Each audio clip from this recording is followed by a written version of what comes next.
Let me point out that I just don't think this is a good idea. We're looking at a water softener drain that's been run up to the attic and pushed through a plumbing vent. I think this is above the laundry area. So instead of going down and making a visible air gap, now we don't have an air gap that we can see. So we can't see the separation between that pipe and the water down in the drain line. How do I know that that drain pipe doesn't go 12 feet down into the horizontal or the lateral pipe, and we're sucking up sewage water right now? So that's definitely a cross contamination right there. It's just a stupid way to install it. There's better ways to install drains on this, and you shouldn't make a connection like that that has no sealant, nothing around it. Anybody that walks up here in the attic, see our HVAC systems right there, attic hatches right there.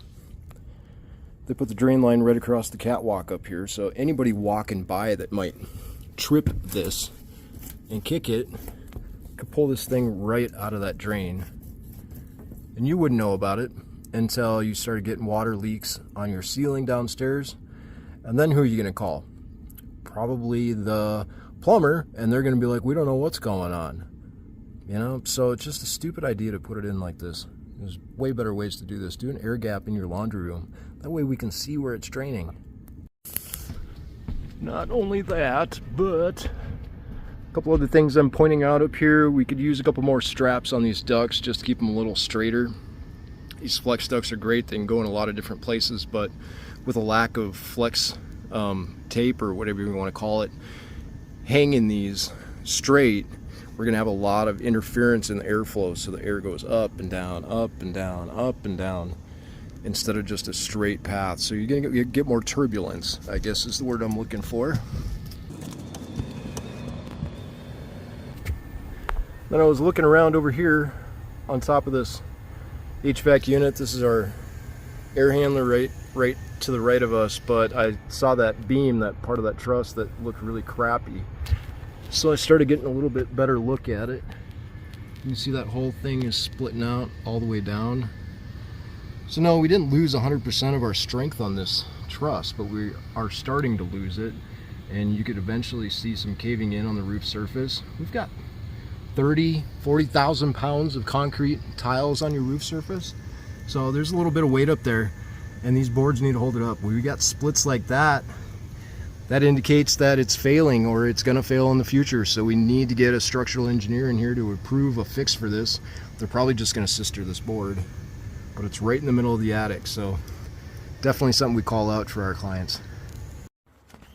Now this is only a 3-year-old house. This was likely installed after they purchased it just a couple years ago. There's far better ways to install this. When you're running plastic pipe up through the roof or through the ceiling of the garage, this is a fire barrier wall. So you're poking holes in this, in a wall that's supposed to stop fires from going in and burning you guys while you're sleeping. So replacing these with hard, rigid metal pipes, at least where that roof connection in, is a good upgrade. Now granted, if these pipes are full of water, they're probably not going to burn. I don't know if you've ever thrown a 20-ounce bottle of pop in a fire, but as long as there's water in there, it's not going to burn. But if one of these were to dry out like this drain is empty most of the time.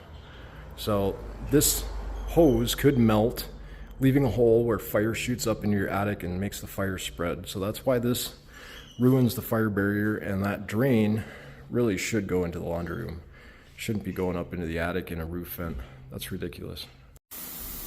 This is kind of unusual to see on a 3-year-old house. We've got some pretty good grout cracking along the wall here in the bathroom right by the commode. But this grout is cracking and pulling away from the wall on this side and the other side and on the back side. And the wall is actually kind of cracked out there.